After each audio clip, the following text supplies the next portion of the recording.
Acabou agora há pouco a sabatina da presidente Dilma Rousseff na Folha de São Paulo e Rádio Jovem Pan, onde ela endossou a acusação que o presidente do PT, Rui Falcão, fez ao caso Santander, de que é inadmissível fazer esse tipo de coisa, que seria então terrorismo eleitoral, segundo Rui Falcão. A presidente Dilma se disse indignada e disse que vai tomar medidas, vai averiguar o caso e eventualmente ver o que fazer em relação a isso. Para quem não lembra, o caso Santander foi apenas um banco emitindo uma nota para seus correntistas de alta renda, com um alerta de um analista de que cada hora que sobe Dilma nas pesquisas, as bolsas caem, e que se ela for reeleita é preciso tomar cuidado, então, com os seus ativos, porque provavelmente eles vão perder valor à frente.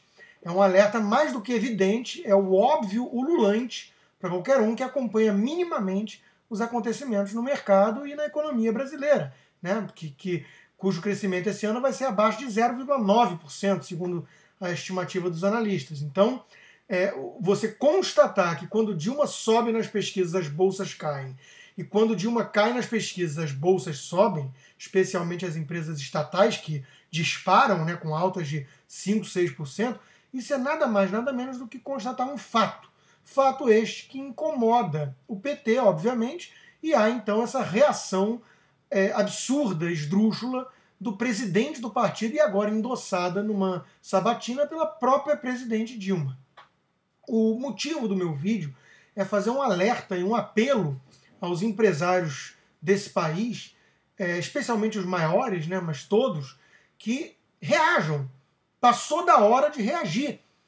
Eu trago aqui o livro O Caminho da Servidão, de Hayek, The Road to Serfdom, que é um clássico do economista que foi prêmio Nobel, que um dos principais temas do livro é justamente a perda das liberdades políticas quando há pouca liberdade econômica. Ou seja, quando você tem um Estado muito intervencionista e que concentre muito poder e um poder arbitrário de interferir na economia, você obviamente sacrifica a própria liberdade política, você mata a democracia. Basta pensar em alguns exemplos, como por exemplo na Argentina e na Venezuela, quando o governo controla o setor de papel, ele vai lá e controla a imprensa. Foi o que ele fez, o governo fez na Argentina, asfixiou a liberdade de imprensa, controlando então o papel de impressão para os jornais. Quando você tem um governo que pode mandar amanhã 200 fiscais para a sua empresa com várias regras arbitrárias, isso intimida e mantém como refém todas as grandes empresas. Quando você tem um governo que pode controlar o gasto publicitário de várias estatais que representam 20%, eventualmente, da receita de alguns grupos, você tem esses grupos como subservientes e reféns do governo.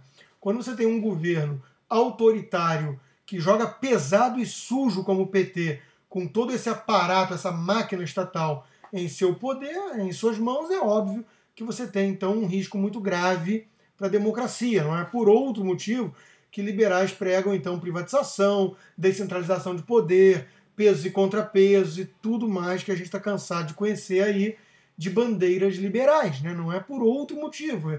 Nós tememos muito essa concentração de poder político porque a gente sabe que isso é a morte do poder econômico e vice-versa. É uma simbiose onde você vai caminhando para um regime totalitário cada vez mais concentrador de poder econômico e político na mão de uma nomenclatura, de uma burocracia, de uma tecnocracia que dita todas as regras do jogo. Pois bem, o Banco Santander se intimidou. A gente sabe que ele tem algumas estatais e o próprio governo como cliente em muitos casos e tem medo de uma retaliação, que ficou claro, a ameaça vindo do próprio presidente do partido. Ele, de forma covarde, então, voltou atrás, disse que demitiu o analista, que isso foi uma coisa isolada de um analista e não do banco como um todo, e isso gera uma repercussão, então, de um clima já bolivariano no país. O meu apelo, o meu alerta para todos os empresários é o seguinte: se não reagirem enquanto é tempo, e ainda há tempo, mas cada vez menos, nós podemos estar seguros de que o Brasil vai virar uma Argentina, quiçá uma Venezuela à frente. É isso que o PT deu todos os indícios de desejar e é isso que vocês estão conseguindo com a covardia de vocês plantar no país. Quer dizer, essa coisa de que, essa mentalidade de muitos empresários grandes, né, de que podem domar a fera, de que podem comprar o PT, se alinhar ao PT para serem poupados à frente, isso é de uma mentalidade que trai uma certa ignorância histórica. É não entender que já Lenin dizia que essa burguesia aí ia vender a corda que seria usada para enforcá-la.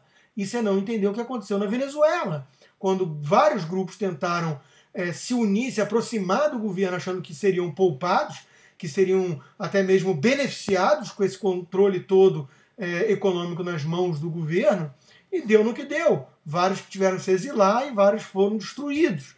Na Rússia aconteceu a mesma coisa. Putin esmagou em coisa de uma semana o maior império que era da Yukos, do Mikhail Khodorkovsky, que está preso há mais de 10 anos.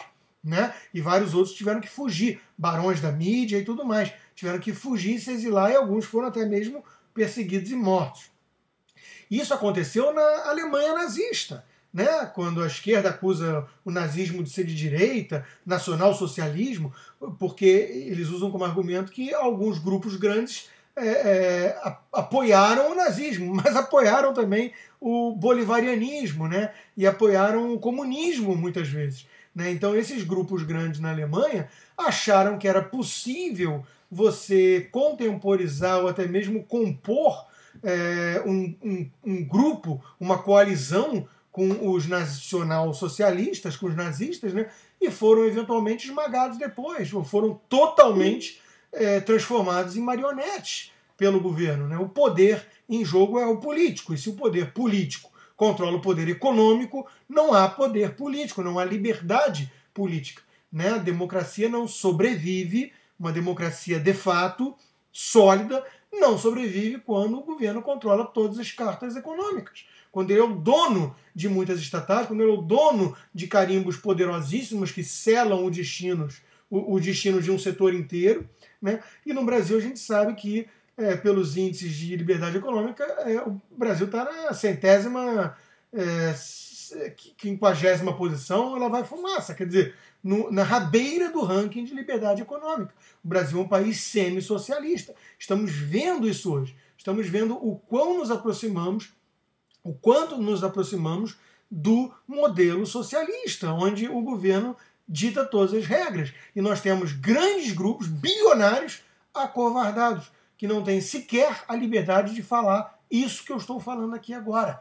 Para que adiantou tantos bilhões na conta? Para que adiantou construir um império se tem que vir como uma mosquinha, como uma barata, como um covarde, aceitar e abaixar a cabeça para tudo aquilo que um bando de delinquentes como esses petistas falam? Para que serviu montar verdadeiros impérios se vêm pessoas analfabetas como Lula ou inarticuladas como o presidente Dilma e falam grosso, batem na mesa, e esses bilionários, esses empresários que achavam que eram dono do país, precisam se acuar, pedir desculpas e aceitar qualquer coisa que o PT diga. Empresários, grupos, inclusive multinacionais. Né? Vale notar que alguns nem mesmo são grupos nacionais, por medo de perda de negócios com o governo, de ser intimidado, de ter um exército de fiscais lá amanhã. Quer dizer, já vivemos num cenário onde não há mais uma liberdade política digna daquilo que chamamos de democracia liberal. O Brasil já é um modelo praticamente bolivariano. Ainda há chance de reverter esse quadro, mas é preciso que vocês, empresários, principalmente os grandes, se deem conta de que o relógio está fazendo tic-tac cada vez mais rápido, o tempo está correndo, escapando, e amanhã pode ser que não dê tempo mais de reagir ao PT bolivariano. Acordem, reajam.